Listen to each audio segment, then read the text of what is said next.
Bab 1001. Kakak ipar. Kakak ipar lagi.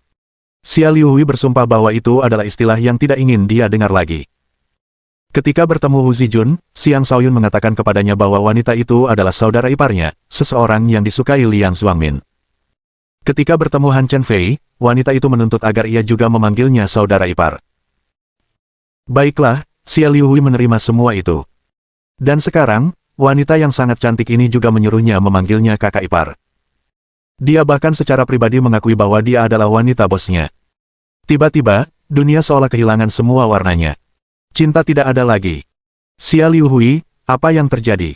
Apa kau pikir aku berbohong? Perlu kau ketahui bahwa aku sudah melangsungkan upacara pertunangan dengan Xiang Shaoyun, tegas Tuo Bawaner, yang mengira Xia Liuhui berasumsi bahwa dia adalah seorang pembohong. Setelah sekian tahun, Tuo Bawaner masih tetap cantik dan anggun. Temperamennya yang lembut membuatnya tampak seperti peri yang turun dari surga. Tidak, aku percaya padamu, Xia Liuhui buru-buru melambaikan tangannya. Dalam hati, dia menangis, langit tidak adil. Apakah bosku telah mendekati semua wanita tercantik di dunia? Di masa lalu, Gong Qingyin dan Lu Xiaoxing memandang Xiang Shaoyun dengan penuh sukacita. Dan sekarang, lebih banyak wanita luar biasa yang jatuh cinta padanya. Tentu, bosnya pantas mendapatkan semua itu, tetapi ketika bahkan seorang wanita cantik biasa di jalanan mengaku sebagai wanita bosnya, itu merupakan pukulan telak baginya. Baiklah, karena ini adalah saudara iparnya, dia hanya bisa menekan perasaannya. Bagus. Ayo, berjalan-jalan denganku dan ceritakan padaku tentang masa lalu bosmu, kata Tuo Bawaner. Xia Liuhui bahkan tidak bisa menemukan alasan untuk menolak. Karena itu, dia dengan patuh mengikutinya dan mulai menceritakan tentang masa lalu Xiang Shaoyun. Alasan mengapa Tuo Bawaner bisa bertemu Xia Liuhui begitu Xiang Shaoyun pergi adalah karena dia telah memperhatikan mereka begitu mereka tiba di kota Naga Phoenix. Dia hanya bersembunyi dari mereka. Ia menyuruh si bocah tua mengamati keduanya dari kegelapan dan menunggu sampai Xiang Shaoyun pergi sebelum menampakkan diri. Ia tidak berani menampakkan diri di hadapan Xiang Shaoyun karena takut pria itu belum memaafkannya. Saat itu, dia benar-benar marah dengan provokasi Yu Kaidi, Huang Xiaoyue, Han Chenfei, dan saudara perempuan Han. Mereka menuduhnya sebagai seorang penipu yang jahat, dan karena dia tidak begitu mengenalnya, dia salah paham. Setelah meninggalkan Akademi Naga Phoenix dan merenungkan kejadian itu dengan saksama, dia menyadari bahwa dia mungkin telah salah menyalahkannya. Meskipun begitu, dia tidak kembali ke Akademi. Lagi pula, dia masih sedikit marah setelah melihat betapa banyaknya wanita di sekitarnya. Setelah berkelana selama sekitar setahun, dia kembali. Namun, dia menerima kabar buruk bahwa Xiang Shaoyun telah dikeluarkan. Dia tidak tahu mengapa dia dikeluarkan. Dia merasa sedih untuknya, dan dia sangat ingin bertemu dengannya lagi. Namun, dia tidak tahu harus mulai mencarinya dari mana. Akhirnya, dia diberitahu untuk menunggu di kota Naga Phoenix, karena kemungkinan besar dia bisa bertemu dengannya lagi di sana. Karena itu, dia tinggal di kota itu sejak saat itu. Akhirnya, dia ada di sini. Saat melihatnya, kegembiraan dan antusiasme memenuhi hatinya. 2 tahun perpisahan telah mengajarkannya betapa ia menyukainya. Lagi pula, mereka telah bergaul dengan sangat baik selama berada di Aula Suci. Xia Liuhui pada dasarnya menceritakan hampir semua yang dia ketahui tentang Xiang Shaoyun dari masa tinggalnya di Istana Balai Bela Diri dan setelahnya. Tentu saja, Xia Liuhui cukup cerdas untuk hanya memuji Xiang Shaoyun dan tidak menyebutkan hal buruk apapun tentangnya. Tentu, dia mungkin cemburu pada bosnya, tetapi ada satu prinsip yang harus dia ikuti, jangan sentuh istri bosnya. Xiang Shaoyun tentu saja tidak menyadari pertemuan dan percakapan Xia Liuhui dan Tuo Bawaner. Bersama Mani, Aikai, kura-kura, dan katak, ia memasuki pegunungan Naga Phoenix. Dengan kecepatan mereka, tidak butuh waktu lama bagi mereka untuk mencapai wilayah Kerakuat. Di sana, ia melihat Kerakuat melatih ketiga burung itu.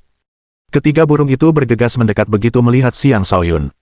"Bos, kau kembali," seru Vicious Tree dengan gembira. Adapun kera perkasa itu, ekspresi ketakutan yang mendalam muncul di matanya ketika ia melihat kura-kura dan katak. Ia mungkin seorang raja iblis, tetapi ia bukan apa-apa dibandingkan dengan kura-kura dan katak. "Tuan muda, Anda datang ke sini untuk anak-anak ini?" tanya si kodok sambil memandang kera besar dan ketiga burung itu dengan nada mengejek. "Benar. Aku telah memelihara ketiga burung ini," kata Xiang Shaoyun sambil mengusap bulu ketiga burung yang telah tumbuh cukup besar itu. "Mereka kini telah mencapai puncak kekuasaan raja, dan tak lama lagi mereka akan menjadi kaisar iblis." Xiang Shaoyun ingin mereka melanjutkan pelatihan di pegunungan, Tetapi setelah ragu-ragu, ia memutuskan untuk membawa mereka bersamanya. Ia akan segera kembali ke Sekte Ziling. Saat itu, ia dapat menunjuk mereka sebagai penjaga sekte. Kura-kura itu langsung tersenyum dan berkata, "Tuan muda, Anda memiliki penglihatan yang bagus. Anak-anak ini jelas memiliki garis keturunan yang baik. Mereka akan tumbuh menjadi individu yang kuat." Si katak merasakan ada yang tidak beres, dan ia buru-buru setuju, "Ya, Tuan muda memang memiliki penglihatan yang tajam." Setelah menyaksikan kekuatan Xiang Shaoyun yang luar biasa, keduanya akhirnya menyadari potensinya. Dia mungkin belum terlalu kuat sekarang, tetapi kemungkinan besar akan melampaui mereka begitu dia menjadi seorang penguasa. Terlebih lagi, dia masih memiliki pengawal serigala yang menakutkan yang melindunginya dalam kegelapan. Keduanya telah sepenuhnya tunduk kepadanya dan tidak lagi berani berpikir untuk tidak setia. Xiang Shaoyun mengabaikan keduanya. Dia menatap kera besar itu dan berkata, "Kera besar, apakah kau ingin ikut denganku, atau kau lebih suka tinggal di sini?" Setelah sedikit ragu, kera perkasa itu berkata, "Saya bersedia mengikuti Anda, Tuan." Energi esensi bumi mistik di sini telah diambil oleh Xiang Shaoyun. Jika dia ingin terus berkembang, dia harus memasuki pegunungan naga Phoenix lebih dalam dan membunuh lawan yang sekuat dirinya sebelum melahap inti iblis mereka. Namun, dengan kekuatannya, akan menjadi mimpi untuk merajalela di bagian dalam pegunungan tersebut. Kalau begitu, akan jauh lebih baik mengikuti Xiang Shaoyun. Mungkin dengan begitu ia bisa menemukan peluang yang lebih baik. Lagi pula, ada dua raja iblis yang kuat di sisinya. Jika mereka memutuskan untuk memberikan bimbingan, kera kuat itu akan sangat diuntungkan. Itulah mengapa ia mengambil keputusan ini. Xiang Shaoyun awalnya berencana untuk membebaskan kera raksasa itu, jadi dia terkejut mendengar bahwa kera raksasa itu bersedia mengikutinya. Dia mengangguk dan berkata, "Baiklah. Kau boleh mengikutiku. Panggil saja aku Tuan Muda mulai sekarang." Ia membutuhkan pembantu, dan kera perkasa itu jelas merupakan pembantu yang layak. Karena itu, ia tidak keberatan menerima kera perkasa itu sebagai pengikutnya. Bab 1002. Dalam perjalanan kembali ke kota naga Phoenix, Xiang Shaoyun memanggil penjaga serigala. Ia menyadari bahwa penjaga serigala itu mungkin masih melindunginya dari kegelapan. Benar saja, penjaga serigala itu muncul begitu ia memanggilnya. "Tuan penjaga serigala, saya berencana meninggalkan kota naga Phoenix, jadi Anda tidak perlu mengikuti saya lagi." "Terima kasih atas perhatian Anda selama ini," kata Xiang Shaoyun dengan penuh rasa terima kasih. "Baiklah. Aku pasti sudah pergi sejak lama jika bukan karena Feng Huosuo dan Shadow Flash menyimpan niat buruk terhadapmu. Tapi, rasanya menyenangkan bisa bergerak bebas sebentar. Aku jarang mendapat kesempatan untuk bepergian seperti ini," kata penjaga serigala itu. "Baiklah. Sampaikan salamku kepada guruku. Katakan padanya aku tidak akan mengecewakannya. Jika ada kesempatan, aku akan mengunjunginya di masa mendatang," kata Xiang Shaoyun, penuh rasa syukur. "Baiklah. Lagi pula, aku akan kembali setelah kau meninggalkan kota naga Phoenix," kata penjaga serigala itu sambil mengangguk. "Tentu. Terima kasih," kata Xiang Shaoyun sambil terus melaju menuju kota naga Phoenix dengan kecepatan penuh. Dia harus pergi secepat mungkin untuk mencegah terjadinya hal yang tidak diinginkan. Tetapi ketika dia kembali ke restoran tempat dia seharusnya bertemu Xia Liuhui, dia melihat seseorang yang sudah lama tidak dia temui. Gelombang emosi muncul di hatinya, tetapi dia menekan perasaannya dan melangkah maju selangkah demi selangkah. Namun sebelum ia bisa mendekat, orang lain melompat menghalangi jalannya dan meraung dengan agresif, "Hei, lihat anak tak berperasaan ini. Beraninya kau menunjukkan wajahmu di sini. Apa kau mau orang tua ini memberimu makan kepada anjing-anjing?" Kura-kura di samping Xiang Shaoyun meraung tidak senang, "Siapa bajingan tua ini? Jaga ucapanmu. Kura-kura kecil, kau bukan orang yang berhak bicara di sini. Pergi sana," teriak orang lainnya. Kura-kura itu hendak mengatakan sesuatu ketika ia bertemu dengan tatapan menakutkan orang lain. Ia langsung mundur ke belakang Xiang Shaoyun dan berpikir, mengapa ada begitu banyak ahli di antara manusia? Ini terlalu menakutkan. "Apa kabar, bocah tua?" Xiang Shaoyun memberi hormat dengan penuh hormat. Orang yang ada di hadapannya tak lain adalah si bocah tua. "Aku telah berbuat buruk. Nona muda itu tidak bahagia selama 2 tahun terakhir. Ini semua salahmu. Katakan padaku. Apakah kau berencana untuk melupakan janjimu?" tanya si bocah tua sambil menunjuk Xiang Shaoyun. "Anak tua, lebih baik aku bicara dengan Waner tentang ini," kata Xiang Shaoyun. Dia tidak ingin menjelaskan terlalu banyak kepada anak tua karena keadaan mungkin akan semakin rumit jika dia menjelaskan lebih lanjut. Sebagai pihak yang terlibat, lebih baik mereka berdua membicarakannya. Seiring berjalannya waktu, ia menjadi jauh lebih acuh tak acuh terhadap kejadian kala itu. Tekadnya telah tumbuh lebih kuat, dan sekarang saatnya untuk menghadapi dan menyelesaikan masalah ini. Ketika si bocah tua melihat betapa seriusnya Siang Shaoyun, dia berkata, "Aku peringatkan kau, pastikan kau membuat nona muda itu bahagia. Jika tidak, aku akan memberimu pelajaran meskipun kau menantu yang suci." Kemudian ia mempersilakan Siang Shaoyun lewat. Xia Liuhui berjalan mendekat dengan langkah besar. Tuo Bawaner dan Xia Liuhui sudah lama memperhatikannya. Xia Liuhui bergegas menghampiri dan berkata, "Bos, ngobrollah sebentar dengan kakak ipar. Aku mau ke kamar mandi." Lalu dia lari. Dia merasa seharusnya dia tidak berada di sini saat ini. Sambil memandang Siang Shaoyun, Tuo Bawaner berseru dengan gugup, "Menantu yang suci." Dengan ekspresi bingung di wajahnya, Siang Shaoyun bertanya, "Kapan kau kembali?" Karena keduanya tidak memiliki kesempatan untuk saling mengenal lebih baik, mereka kehilangan kepercayaan satu sama lain karena insiden tertentu itu. Namun waktu telah memungkinkan Siang Shaoyun untuk memandang insiden yang sama dengan acuh tak acuh. Sebagai orang yang bertanggung jawab, dia tetap akan mengakui posisinya sebagai istrinya. Tetapi jika dia tetap tidak bisa mempercayainya, maka dia tidak berpikir mereka harus terus membuang waktu satu sama lain. Dengan begitu, keduanya akan merasa lebih baik, dan tidak ada yang berhutang budi pada yang lain. "Sudah lama sejak aku kembali," kata Tuo Bawaner sambil menundukkan kepala. Dia merasa Siang Shaoyun masih marah padanya, dan dia merasa sangat buruk.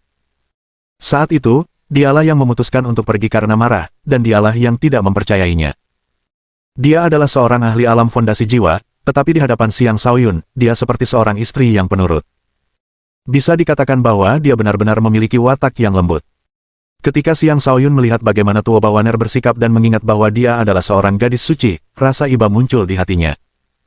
Dia memegang tangannya dan menariknya ke dalam pelukannya. Tuo Bawaner sedikit gemetar, dan wajahnya langsung memerah. Melakukan ini di depan umum terasa sangat memalukan. Reaksinya tidak mengherankan. Mereka saat ini berada di sebuah restoran dengan banyak orang di sekitar mereka. Tentu saja, terlihat agak memalukan bagi seorang pria tampan dan seorang wanita cantik untuk menunjukkan kemesraan mereka di depan umum seperti itu. Sebagian dari mereka iri pada Siang Shaoyun dan ingin mulai mengumpat. Tetapi ketika mereka melihat orang-orang di belakang Siang Shaoyun, mereka menutup mulut dan bergumam dalam hati, "Sialan. Berpelukanlah sepuasnya di rumah. Mengapa kalian melakukan ini di sini? Ini terlalu tidak bermoral. Kalian jelas-jelas menindas kami karena masih lajang. Jangan lari sembarangan lagi di masa depan," ya, kata Siang Shaoyun dengan lembut, sama sekali mengabaikan kerumunan di sekitar mereka. Sebagai seorang pria, ia seharusnya murah hati dan melupakan masa lalu. Jika ia menolak tunangan yang begitu cantik, ia hanya akan menguntungkan pria lain di masa depan. Itu bukanlah niatnya. Jawab Tuo Bawaner pelan, hatinya dipenuhi kebahagiaan. 2 tahun perpisahan telah mengajarkan padanya tentang perasaan sebenarnya terhadap pria itu.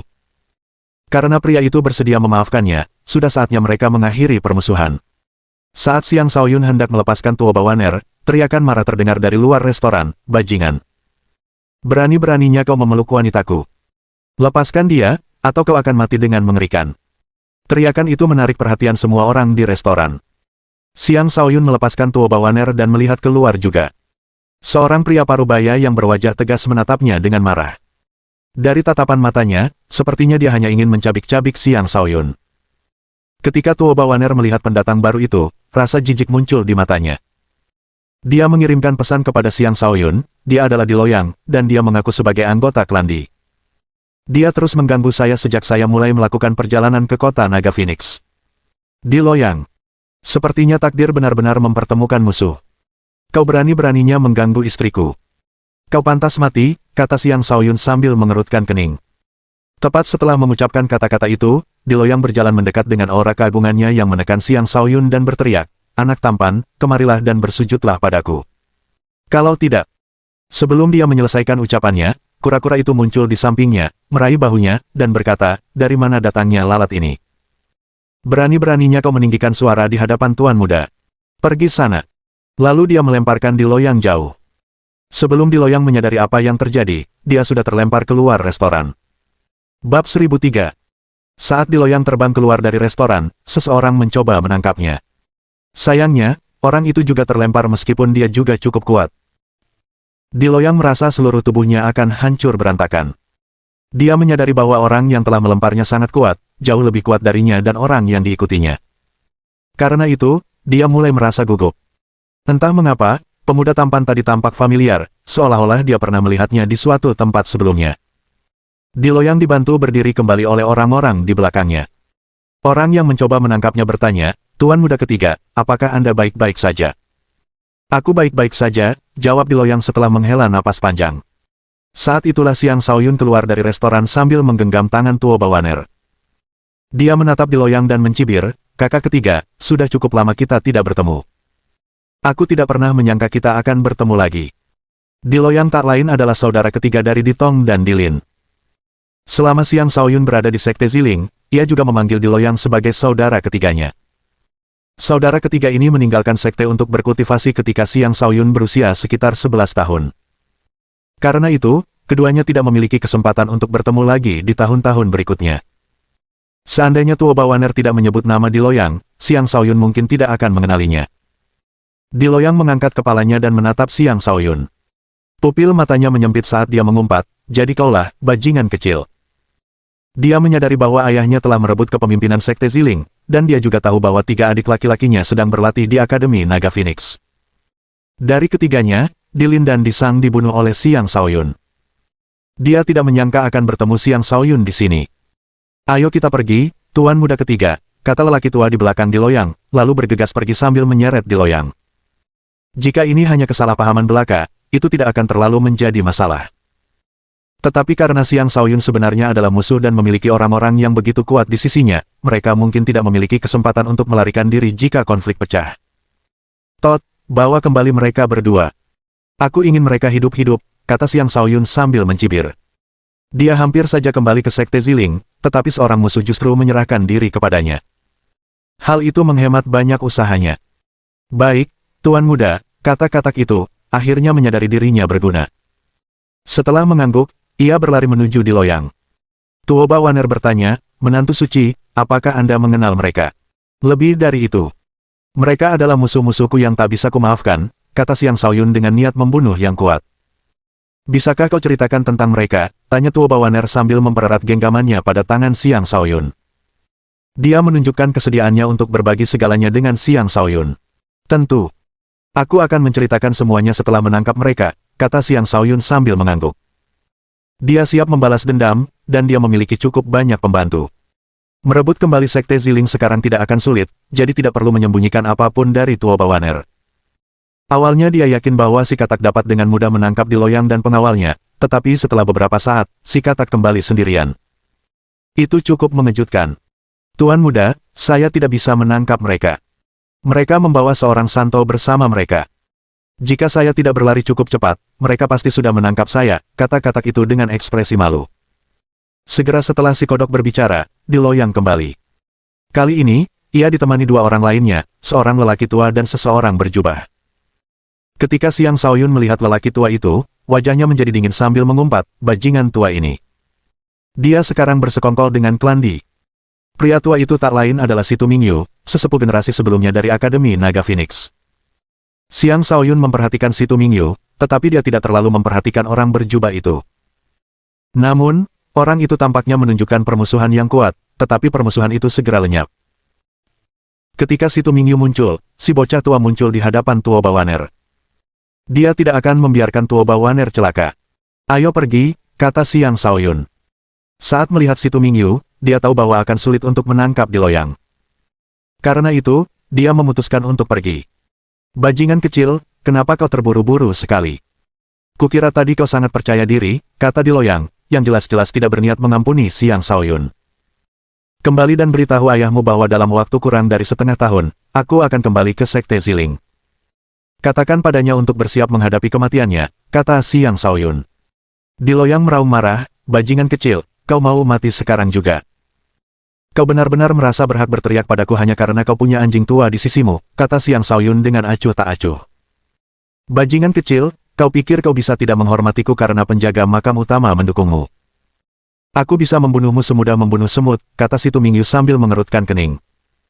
Kehadirannya meluas dan menekan Xiang Shaoyun. Dia adalah kultivator alam pertempuran surga. Perbedaan kekuatan antara dirinya dan Xiang Shaoyun sangat besar. Sangat mungkin baginya untuk menghancurkan Xiang Shaoyun hingga mati hanya dengan kehadirannya saja. Untungnya, si bocah tua maju dan menghalangi kehadiran tersebut. Kemudian dengan malas ia berkata, apakah kau sudah meminta izin kepadaku sebelum menyentuh menantu suci kita? Si Tu Mingyu menatap bocah tua itu dan berkata, ini adalah wilayah kekuasaan Akademi Naga Phoenix. Dan kami adalah tamu kehormatan Akademi Anda, kata si bocah tua dengan angkuh. Si Tu Mingyu menyipitkan matanya, dan ketika dia merasakan ada ahli lain yang bersembunyi di sekitar mereka, dia buru-buru menarik diri sebelum berkata, jika kita membuat masalah di kota, tidak seorang pun dari kita akan bersenang-senang. Waspadalah. Lalu ia memberi isyarat kepada Diloyang sebelum pergi. Diloyang ingin mengatakan sesuatu, tetapi ketika orang berjubah itu menariknya, ia pergi dengan tidak senang. Baru kemudian Xiang Shaoyun menyadari keberadaan orang berjubah itu. Ekspresinya berubah drastis saat ia berpikir, mengapa dia? Ini tidak mungkin. Menantu suci, apakah kau baik-baik saja? Tanya Tua Bawaner dengan gugup ketika melihat ada sesuatu yang tidak beres dengan Xiang Shaoyun. Aku baik-baik saja. Mungkin aku salah lihat, kata Xiang Shaoyun sambil menggelengkan kepalanya. Apakah kita akan tinggal atau pergi? Tua Bawaner bertanya. Pergi sekarang juga, kata Xiang Shaoyun tanpa ragu-ragu. Dia merasakan bahwa orang berjubah itu adalah Dilin. Dia tidak percaya bahwa seseorang yang telah dia bunuh sendiri masih hidup. Karena itu, dia kehilangan ketenangannya untuk sementara waktu. Dia merasa sulit untuk mempercayainya, tetapi dia merasa ada sesuatu yang terjadi yang tidak dia sadari. Yang lebih penting lagi, Diloyang jelas-jelas telah bersekongkol dengan Si Tu Mingyu. Jika Si Tu Mingyu memutuskan untuk membantu Sekte Ziling, akan jauh lebih sulit baginya untuk merebut kembali sektenya. Tak seorang pun bisa menghentikanku untuk merebut kembali Sekte Ziling, sumpah Xiang Shaoyun dalam hati. Bab 1004. Bersama Tua Bawaner, Xia Liuhui, dan yang lainnya, Xia Liuhui pergi melalui formasi teleportasi kota Naga Phoenix. Tujuan pertamanya adalah kota Bloodsin, yang pada dasarnya merupakan markas faksi tempatnya berada saat ini. Para pembantunya yang paling dipercaya semuanya ada di sana, dan dia membutuhkan partisipasi mereka dalam apa yang akan dia lakukan. Tentu saja, dia juga bertujuan untuk memperkuat fondasi jiwanya sebelum kembali ke Sekte Ziling. Jika dia berhasil, dia akan memiliki kepercayaan diri yang lebih besar lagi. Kota Bloodsin dan kota Naga Phoenix terhubung oleh formasi teleportasi khusus yang hanya dapat diaktifkan oleh Akademi Naga Phoenix. Karena Xiang Shaoyun bukan murid akademi tersebut, dia tidak memenuhi syarat untuk menggunakannya.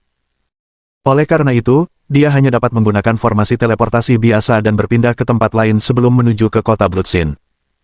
Setelah sekitar setengah bulan perjalanan, rombongan yang kelelahan itu akhirnya tiba. Kota Bloodsin dipenuhi dengan dosa, darah, dan kegelapan. Dijauhi oleh banyak orang, kota itu adalah surga bagi para penjahat.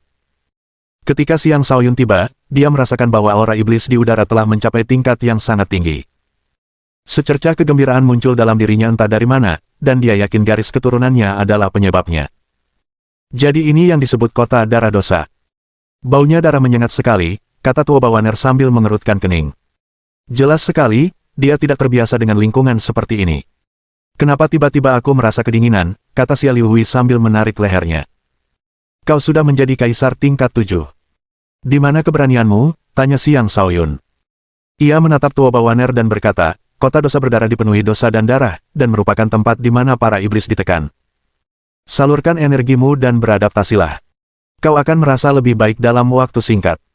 Bos, apakah benar-benar ada pembantu di tempat yang kacau seperti ini? Tanya Xia Liuhui dengan penasaran. Kau akan tahu saat kami sampai, kata Xiang Shaoyun sambil tersenyum. Begitu mereka tiba, seseorang telah mengincar mereka. Sayangnya bagi orang itu, dia telah memilih target yang salah. Ketika dia mencoba merampok mereka, kera perkasa itu langsung menghancurkannya hingga berkeping-keping. Kedatangan mereka yang mencolok menarik perhatian geng tengkorak. Tak lama kemudian, seseorang tiba sebelum Xiang Shaoyun dan menyapa dengan hormat, selamat datang kembali ke kota Bloodsin, Tuan Muda. Beberapa tahun lalu, Xiang Shaoyun telah menguasai 3 pemimpin geng tengkorak. Dia juga telah menelan geng darah beracun dan menyatukan wilayah kekuasaan kedua geng tersebut. Karena itu, wajahnya dikenal di antara anggota geng tengkorak. Bahkan mereka yang belum pernah melihatnya secara langsung pun akan mengingat fitur wajahnya dari potretnya. Bangkitlah. Di mana para pemimpinmu? Tanya Xiang Shaoyun. Pemimpin pertama dan kedua telah memasuki alam iblis untuk menempa diri mereka sendiri. Hanya pemimpin ketiga yang tersisa. Bawahan ini akan membawamu ke sana sekarang, kata orang itu dengan hormat. Bawahan ini masih ingat betapa tercengangnya dia ketika Xiang Shaoyun dengan tegas menyatakan dirinya sebagai tuan muda mereka saat itu. Pada akhirnya, penyerahan diri ketiga pemimpin mereka dan bantuan dari Sekte Wajah Hantu mengajarkannya bahwa tuan muda mereka bukanlah orang biasa sama sekali. Kelompok itu menuju markas geng Tengkorak. Markas itu tidak lagi berada di tempat yang sama. Lokasi barunya sekarang jauh lebih baik, dan ukurannya juga cukup mengesankan. Para kultivator kuat terlihat berpatroli setiap saat, dan jelas bahwa markas itu memiliki pertahanan yang kuat. Laporan, Xiang Shaoyun, Tuan Muda, telah kembali, teriak bawahan itu begitu mereka tiba. Para penjaga terdiam sesaat sebelum berlutut. Selamat datang kembali, Tuan Muda. Xia Liuhui dipenuhi rasa iri ketika melihat rasa hormat yang mereka tunjukkan kepada Xiang Shaoyun. Dia berkata, "Bos, Anda luar biasa. Ini bukan organisasi yang ditinggalkan ayah Anda, kan? Organisasi yang ditinggalkan ayahku adalah Sekte Ziling. Ini adalah organisasi kecil yang berhasil kubangun setelah kau dan aku berpisah," kata Xiang Shaoyun dengan acuh tak acuh. Di masa lalu, organisasi seperti geng Tengkorak akan dianggap layak untuknya. Tetapi dengan kekuatannya saat ini, organisasi seperti itu menjadi agak kurang memadai. Namun, dia juga percaya bahwa hantu pemangsa juga telah melatih mereka, jadi pasti ada beberapa orang yang berguna di sekitar. Kelompok itu menuju ke markas besar, dan beberapa orang bergegas keluar dari dalam. Mereka berlutut dengan satu lutut dan menyapa, "Selamat datang kembali, Tuan Muda." "Kalian semua boleh berdiri," kata Xiang Shaoyun. Saat itulah dia menyadari bahwa sebenarnya ada beberapa anggota Sovereign di dalam geng skeleton. Dia terkejut. Kelompok itu memasuki markas besar. Pertama-tama, ia mengatur agar orang-orang menempatkan Tua Bawaner, Xia Liuhui, dan yang lainnya di tempat yang aman sebelum memanggil anggota geng Tengkorak untuk rapat. Bagaimanapun, dialah pemimpin sejati geng Tengkorak. Dia telah pergi selama beberapa tahun, jadi sudah sepatutnya dia menunjukkan wajahnya untuk menebus ketidakhadirannya selama bertahun-tahun. Duduk di kursi utama, dia mendengarkan laporan tentang apa yang telah dialami geng tersebut dalam beberapa tahun terakhir. Kemudian dia mengucapkan beberapa kata penyemangat dan mengeluarkan beberapa harta untuk memberi penghargaan kepada mereka yang telah berkontribusi pada geng tersebut. Orang-orang di sana tidak mengenalnya dengan baik, tetapi mereka semua dapat merasakan aura kuat di sekitarnya. Auranya lebih menakutkan daripada ketiga pemimpin mereka, jadi wajar saja mereka tidak menunjukkan rasa tidak hormat kepadanya. Dan ketika mereka melihatnya mengeluarkan beberapa harta karun tingkat kaisar untuk memberi mereka hadiah, mereka sangat gembira. Selama masa baktinya di Akademi Naga Phoenix, sebagai pemimpin sebuah faksi, Xiang Shaoyun secara alami tahu bagaimana memenangkan hati massa. Untuk membuat orang lain bekerja untuknya, dia harus menawarkan imbalan yang cukup. Setelah seharian menangani urusan geng, dia mengirim seseorang untuk memanggil Devouring Ghost. Dia berharap bisa mempelajari lebih lanjut tentang kondisi Scarlet Flame Monarch saat ini dari Devouring Ghost. Devouring Ghost bergegas datang begitu mendengar bahwa Xiang Shaoyun telah kembali. Dia sebelumnya tinggal di tempat geng Tengkorak, tetapi karena perlu merawat Raja Api Merah, dia kemudian pindah ke Sekte Wajah Hantu. Lagi pula, Sekte Wajah Hantu memiliki sumber daya yang lebih baik untuk membantu pemulihan Raja Api Merah. Saat keduanya bertemu, mereka mulai menanyakan kabar satu sama lain. "Hantu pemangsa, bagaimana kabar Api Merah?" tanya Xiang Shaoyun. Kakak kedua sudah pulih cukup banyak, tetapi tidak akan mudah baginya untuk pulih sepenuhnya. Lagi pula, masih banyak luka tersembunyi di tubuhnya. Tanpa material tingkat suci, akan sulit baginya untuk pulih sepenuhnya, kata hantu pemakan. Namun, sudah sangat bagus bahwa kakak kedua dapat melihat matahari lagi. Hanya masalah waktu sebelum dia pulih sepenuhnya. Kau benar. Selama masih ada yang hidup, akan selalu ada harapan. Tidak akan ada masalah yang tidak terselesaikan, kata Xiang Shaoyun sambil mengangguk. Kali ini, aku berencana untuk kembali ke Sekte Ziling. Aku akan membutuhkan bantuanmu. Bab 1005. Aku sudah lama mempersiapkan diri, jawab hantu pemangsa dengan tenang. Kemudian dia memberi penjelasan kepada Xiang Shaoyun. Xiang Shaoyun diberitahu bahwa Green Ghost dan seluruh Sekte Ghost Fest akan dimobilisasi selama dibutuhkan. Green Ghost sendiri adalah kultivator alam pertempuran surga, seorang ahli yang cukup kuat untuk merebut kembali Sekte Ziling. Raja Api Merah juga telah menyerap banyak harta karun. Meskipun dia belum pulih sepenuhnya, dia cukup kuat untuk melawan para Saint biasa. Dengan dua pembantu itu, mereka tidak perlu takut akan kartu truf apapun yang mungkin dimiliki Sekte Ziling. Selain itu, Devouring Ghost juga telah berkembang pesat. Dia sekarang berada di puncak tingkat Sovereign keempat. Dengan bantuan iblis darahnya, bahkan Sovereign tingkat akhir pun akan kesulitan melawannya. Du Xuanhao juga telah mencapai alam Sovereign. Sebagai saber Sovereign, dia dapat dengan mudah menandingi Sovereign tingkat kedua dalam pertempuran. Ketiga pemimpin geng tengkorak juga telah mencapai alam fondasi jiwa, dengan tengkorak surgawi sebagai kultivator alam fondasi jiwa tingkat kedua. Kekuatan keseluruhan geng juga meningkat. Anggota baru telah direkrut, dan setelah pelatihan hantu pemakan, mereka dapat mengerahkan sekitar 200 anggota untuk membantu Xiang Shaoyun merebut kembali Sekte Ziling. Dari 200 anggota, seperempatnya adalah kaisar dan sisanya adalah raja. Mereka semua adalah elit di antara para elit yang telah bertahan hidup di alam iblis, dan mereka lebih kuat daripada kultivator biasa dengan tingkat kultivasi yang sama. Meskipun geng tengkorak masih lebih lemah daripada organisasi tingkat 7 seperti Sekte Ziling, mereka tetap dapat membentuk pasukan yang cukup tangguh. Dengan memasukkan kura-kura, katak, kera kuat, aikai, dan mani, Xiang Shaoyun memiliki peluang besar untuk menang. Menurut apa yang diketahui Xiang Shaoyun, Di Batian adalah seorang Saint. Tidak diketahui di tahap mana dia berada, tetapi dia jelas belum berada di tahap menengah. Lagi pula, saat itu, bahkan ayah Xiang Shaoyun, Xiang Yangzhan, hanyalah seorang Saint tahap keempat. Dan karena Di Batian selalu patuh dan tunduk kepada ayahnya, orang dapat dengan mudah menebak tingkat kultivasinya. Tentu saja, Di Batian pasti akan menerima bantuan dari luar. Jika Situ Mingyu memutuskan untuk ikut membantu juga, pertempuran akan menjadi rumit. Kelompok Xiang Shaoyun harus membuat rencana yang matang sebelum berangkat, dan mereka tidak boleh kalah. Rencana awal Xiang Shaoyun adalah menyerang Sekte Ziling segera, tetapi setelah melihat di loyang bersama Situ Mingyu, dia berhenti meremehkan musuhnya dan mulai merencanakan dengan serius. Apakah Scarlet Flame bisa meninggalkan pengasingannya kapan saja? Tanya Xiang Shaoyun. Dia sedang memulihkan kesehatannya akhir-akhir ini. Dia seharusnya siap berangkat sekitar setengah bulan lagi, kata Devouring Ghost. Baiklah, kami akan menunggu. Selain itu, tanyakan pada hantu hijau apakah dia memiliki bahan tempa fondasi jiwa tingkat atas. Lupakan bahan biasa.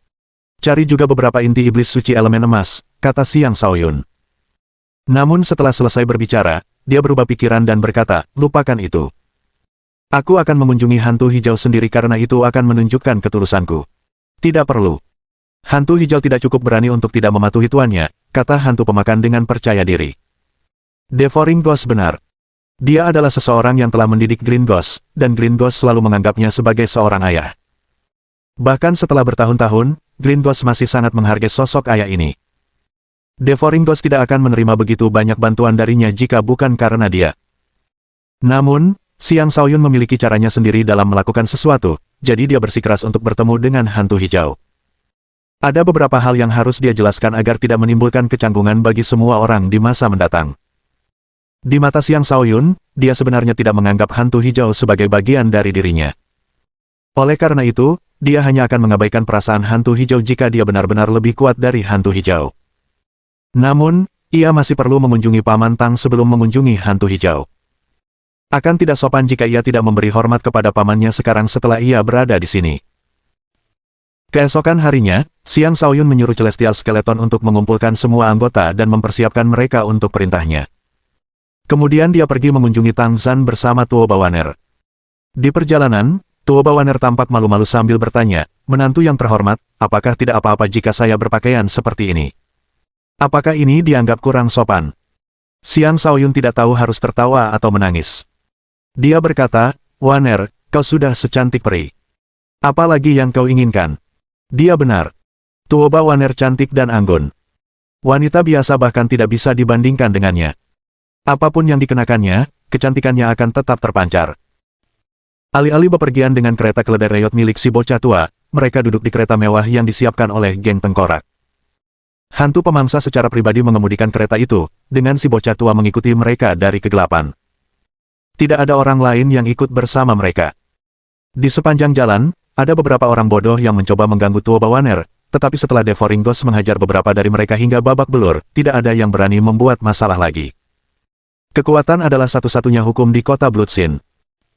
Setelah tiba di balai kota, Xiang Shaoyun mengatakan sesuatu kepada penjaga, lalu menunggu dengan tenang. Beberapa saat kemudian, seorang pelayan berlari menghampirinya dan menyambut, benar-benar Anda, Tuan Muda Xiang. Gubernur sedang menunggu di dalam.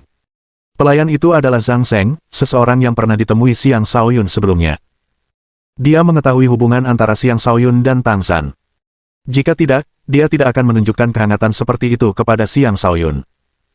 Saya harus merepotkan Anda untuk menunjukkan jalan, kata Xiang Shaoyun dengan sopan.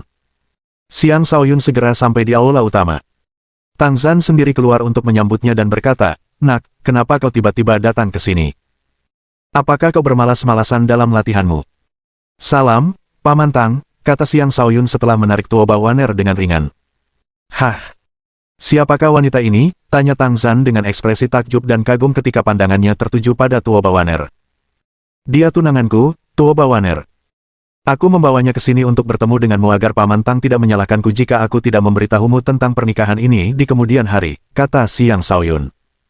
Tuoba Waner pun dengan patuh menyapa Tang Zhan. Tang Zhan menghujani Tuoba Waner dengan pujian dan kegembiraan yang tulus di wajahnya. Ia merasa bahagia atas nama Xiang Shaoyun, dan dalam hatinya ia meratap, anak ini akhirnya tumbuh dewasa. Kemudian, ia mengundang Xiang Shaoyun dan Tuoba Waner masuk. Setelah semua orang disuguhi minuman ringan, ia berkata, "Shaoyun, kau telah berkembang pesat. Baru beberapa tahun, namun kau sudah mencapai level ini. Aku ingin tahu bagaimana kabar Long Fei." "Jangan khawatir, Paman Tang. Kakak Tang sekarang adalah kultivator alam kenaikan naga tingkat 6, dan dia adalah salah satu dari 100 murid terbaik di akademi," kata Xiang Shaoyun jujur. Tang Zhan sangat gembira. "Benarkah?" "Tentu saja. Aku tidak akan bercanda tentang itu. Kau akan tahu saat kakak Tang kembali di masa depan," kata Xiang Shaoyun. "Haha, aku akan senang jika dia bisa sehebat kamu setidaknya setengahnya saja di masa depan," kata Tang Zhan. Bab 1006. Tang Zhan sangat gembira bertemu Xiang Shaoyun. Mereka menghabiskan waktu untuk mengobrol sebelum membahas topik utama. Xiang Shaoyun memberitahu Tang Zhan bahwa dia kembali untuk merebut kembali Sekte Ziling.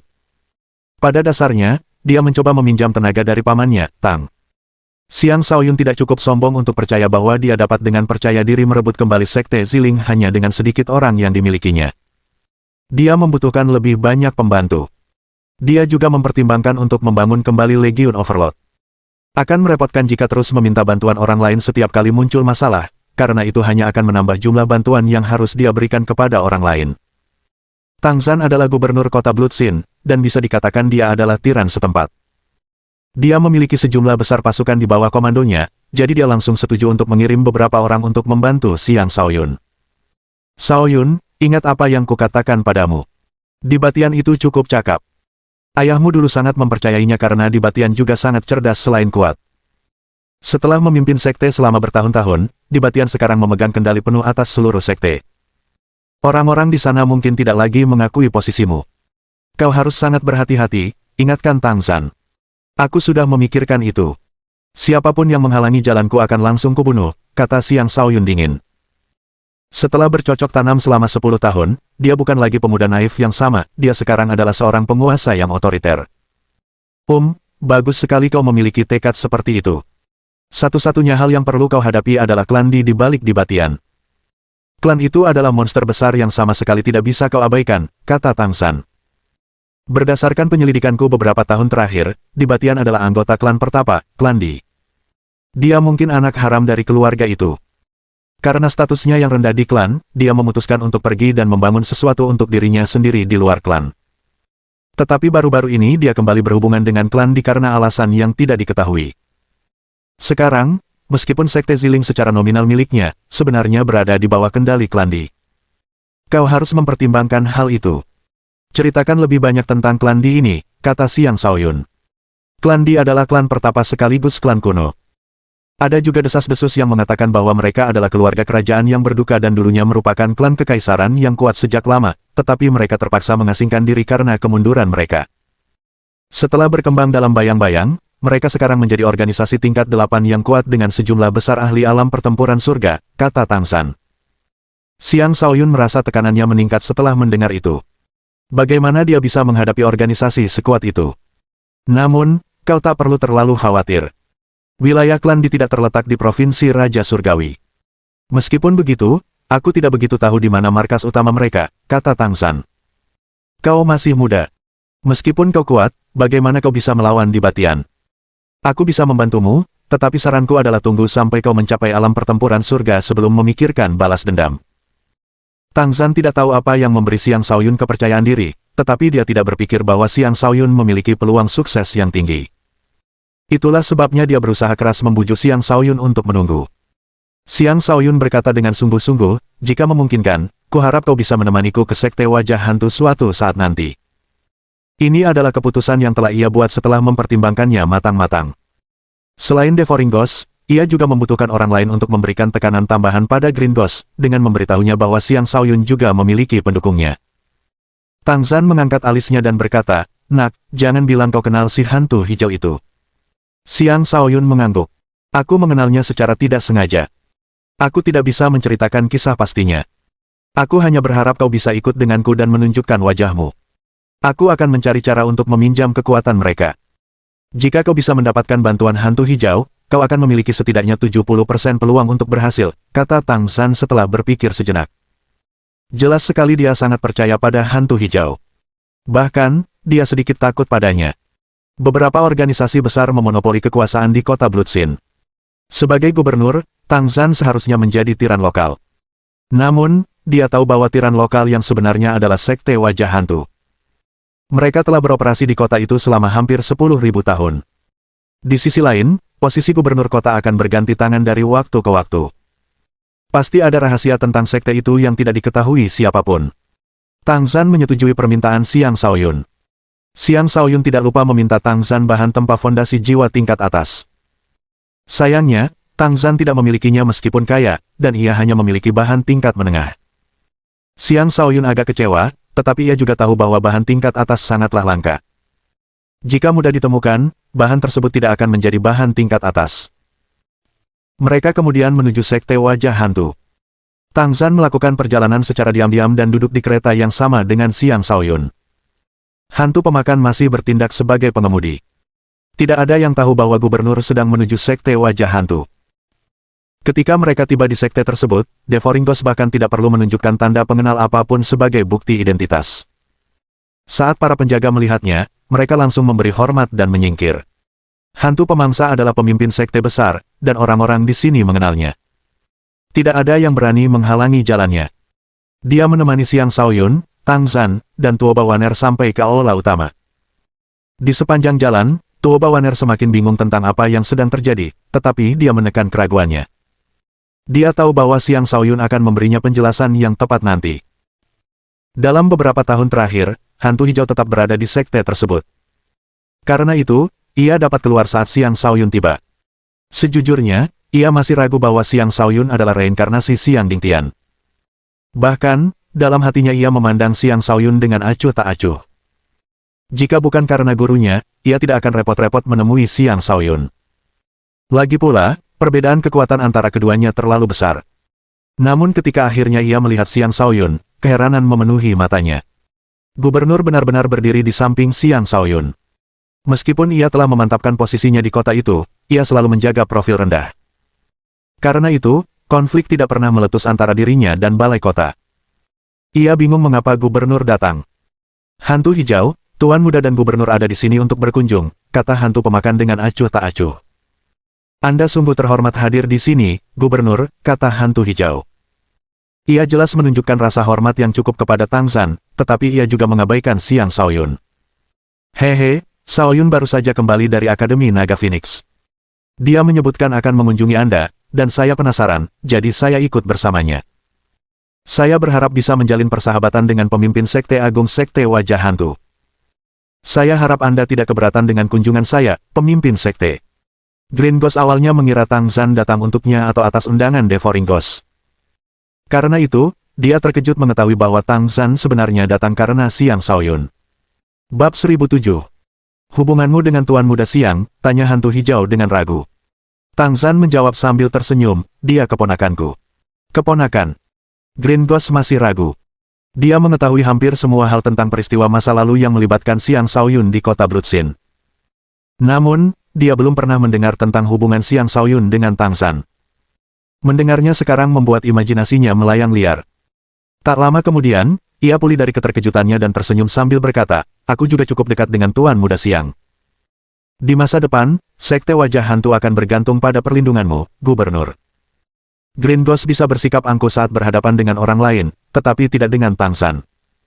Lagi pula, mereka berdua berada di kota yang sama. Tentu akan lebih baik jika ada semacam hubungan kerjasama di antara mereka.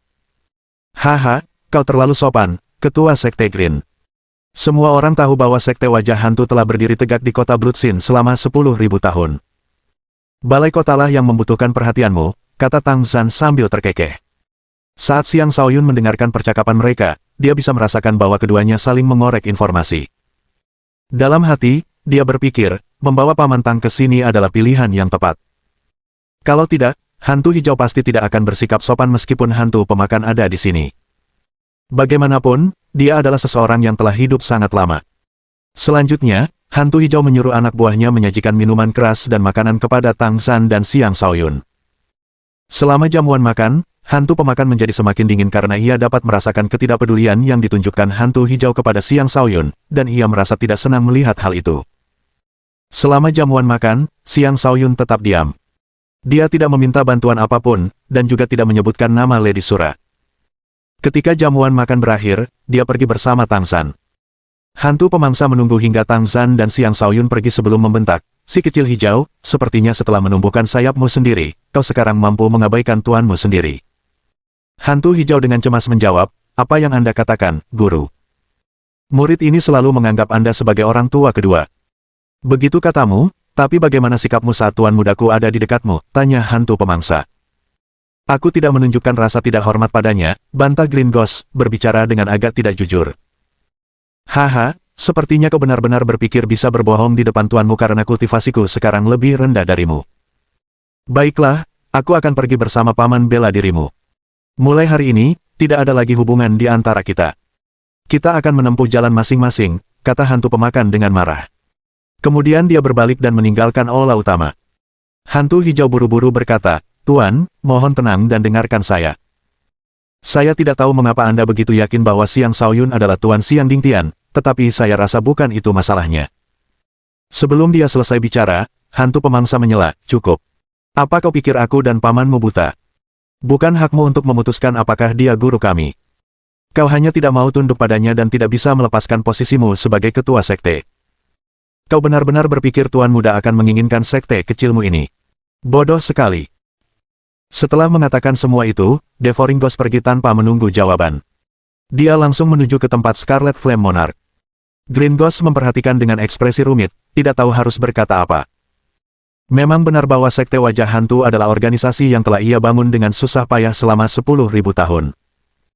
Sekte itu telah berkembang cukup pesat, dan ia hanya membutuhkan kesempatan yang baik untuk bangkit menjadi organisasi terkuat di kota itu. Dengan hantu pemangsa dan Raja Api Merah di sisinya, ia menjadi semakin percaya diri untuk melakukannya. Karena itu, ia jelas tidak ingin menyerahkan sektenya kepada orang lain. Xiang Shaoyun kembali ke balai kota dan berbincang singkat dengan Tang Zan. Kemudian ia kembali ke geng tengkorak. Di perjalanan, banyak pikiran melintas di benaknya. Ia kini yakin bahwa ia pasti tidak akan bisa meminjam kekuatan Sekte Wajah Hantu. Ia dengan polosnya percaya bahwa dengan adanya hantu pemakan, hantu hijau akan patuh. Sayangnya, itu hanyalah angan-angan belaka. Selalu lebih baik mengandalkan diri sendiri. "Sepertinya aku terlalu polos," gumam Xiang Shaoyun sambil menarik napas dalam-dalam. Tuoba Waner bersandar di dadanya dan berkata lembut, "Apakah kau ingin berbicara denganku? Aku mungkin bisa meminta bantuan dari Balai Suci." Barulah saat itu Xiang Shaoyun teringat bahwa masih ada seorang wanita cantik di sisinya. Ia merangkul wanita itu dan menceritakan tentang Sekte Ziling. Ia menceritakan seluruh kisahnya, tanpa menyembunyikan apapun darinya. Setelah Tuoba Waner mendengarkan seluruh cerita, dia berkata, "Menantu suci, kita bisa kembali ke Balai Suci dan meminta balai tersebut mengerahkan pasukan untuk membantumu." Xiang Shaoyun menggelengkan kepalanya, "Aku ingin merebut kembali apa yang menjadi milikku dengan tanganku sendiri. Aku mengerti niatmu, tetapi aku tidak membutuhkan bantuan. Meskipun begitu, aku ingin pergi bersamamu," kata Tuoba Waner dengan serius sambil menatapnya dengan mata bercahaya. Tuoba Waner sangat cerdas. Dia tahu apa yang diinginkan Xiang Shaoyun, jadi dia tidak bersikeras melibatkan Balai Suci. Dia memutuskan untuk mendukung pilihannya. Xiang Shaoyun tersentuh, dan dia merasakan cintanya padanya semakin dalam. Dia tak kuasa menahan diri untuk mengecup pipi lembutnya. Seketika, wajahnya memerah, dan dia membenamkan kepalanya dalam pelukannya. Dia dengan lembut mengelus rambutnya dan menikmati momen kedamaian yang langka bersamanya saat kereta membawa mereka kembali ke geng tengkorak. Ketika mereka tiba, Tuoba Waner menarik lengan bajunya dan berkata, "Kalian boleh datang ke kamarku malam ini." Lalu dia berjingkat pergi, tak berani menatapnya lagi. Senyum bahagia terukir di wajah Xiang Shaoyun saat suasana hatinya membaik secara signifikan. Dalam hati, ia berpikir, betapa menakjubkan Waner ini. Namun, dia tidak mencari tuoba Waner malam itu. Sebaliknya, dia memilih untuk berkultivasi dalam pengasingan. Bagaimanapun, geng tengkorak akan membutuhkan waktu untuk mengumpulkan semua anggotanya. Dia tidak bisa membuang waktu. Hanya ketika dia sendiri cukup kuat, dia akan mampu menghadapi apapun yang mungkin terjadi. Setelah berakhirnya kompetisi antara keempat akademi, dia terlalu sibuk untuk meninjau kembali pencapaiannya selama kompetisi. Sekarang setelah dia punya waktu, dia memutuskan untuk mengaturnya kembali. Di antara banyak pencapaiannya, ia paling tertarik pada Dao Yin dan Yang. Ia juga tertarik pada Dao 5 elemen. Kedua hal tersebut jelas merupakan kekuatan terkuat yang dapat dikerahkan seseorang dalam jalur kultivasi. Dao Yin dan Yang telah dipelajarinya dari selir iblis, tetapi itu adalah sesuatu yang ia tiru secara paksa. Pemahamannya belum lengkap, jadi ia membutuhkan waktu untuk memperdalam pemahamannya guna meningkatkan kekuatan tempurnya. Tak perlu disebutkan lagi kehebatan 5 elemen. Jika ia dapat menguasai 5 elemen, itu akan sangat bermanfaat dalam menyempurnakan kultivasi 9 kekuatannya. Bab 1008. Mantra kehancuran itu luas dan mendalam. Mantra ini mengandung kebenaran dunia, mencakup segalanya, dan memicu pencerahan. Setiap kali Xiang Shaoyun bermeditasi atasnya, ia memperoleh keuntungan besar. Kali ini pun tidak terkecuali, dan ia memperoleh keuntungan besar, terutama pada Dao Yin dan Yang serta 5 elemen. Kekacauan primordial melahirkan 5 elemen, sementara dua ekstremitas melahirkan Yin dan Yang. Kalimat itu mengandung kedalaman Dao Agung. Apa yang dapat dipahami seseorang dari kalimat itu bergantung pada kemampuan pemahaman orang tersebut. Ketika Xiang Shaoyun pertama kali mempelajari mantra kehancuran, dia belum memiliki cahaya kebijaksanaan. Sekarang setelah dia memiliki cahaya kebijaksanaan, pemahamannya jauh melampaui orang biasa. Itulah sebabnya dia mampu mempelajari dan menciptakan perisai Yin yang di tengah pertempuran melawan Dugu Kyuubai. Sekarang setelah ia memiliki waktu untuk duduk dan fokus pada kultivasi, ia secara alami memperoleh kemajuan yang lebih besar. Pengalamannya dengan mantra kehancuran diperkaya sementara pemahamannya tentang kekuatan Yin dan Yang semakin mendalam. Ia merasa dirinya berada dalam keadaan pencerahan, dan hal-hal yang sebelumnya tidak dapat ia pahami mulai terungkap di benaknya. Kedua ujung tersebut melahirkan Yin dan Yang. Satu ujung melahirkan Yin, ujung lainnya melahirkan Yang. Saat Yin dan Yang saling terjalin, bahkan waktu pun berbalik. Saat Xiang Shaoyun bermeditasi pada mantra kehancuran dan menyebarkan kekuatan Yin dan Yang, inspirasi tiba-tiba menghampirinya, dan hal itu memungkinkannya untuk memahami kedalaman Yin dan Yang. Cahaya kebijaksanaan terus bersinar terang di kepalanya, menerangi seluruh ruang kultivasi. Banyak rune rumit melayang di udara, menghadirkan pemandangan mistis dan mendalam. Pada saat yang sama, segumpal energi hitam melayang keluar dan menyatu dengan segumpal energi terang. Perlahan, keduanya berubah menjadi diagram Yin yang melingkar yang juga dapat dikenal sebagai diagram Tai Chi. Dalam keadaan ini, Yin dan Yang terpisah, namun juga mengalir dengan lancar satu sama lain. Saat kekuatan Yin dan Yang berputar saling berbenturan, perubahan mulai terjadi di sekitar mereka. Sayangnya, bahkan dengan cahaya kebijaksanaan, Xiang Shaoyun masih belum bisa sepenuhnya memahami perubahan yang terjadi. Seiring berjalannya waktu, Xiang Shaoyun perlahan menemukan kekuatan ofensif dari diagram Yin Yang. Yang sebagai langit, Yin sebagai bumi. Langit dan bumi bersatu, tiada banding dan tak tertandingi. Dao Yin dan Yang berfokus pada perpaduan kekerasan dan kelembutan, dan agak mirip dengan kedalaman air. Ia bisa seganas banjir, dan juga bisa tak terbatas dan lembut.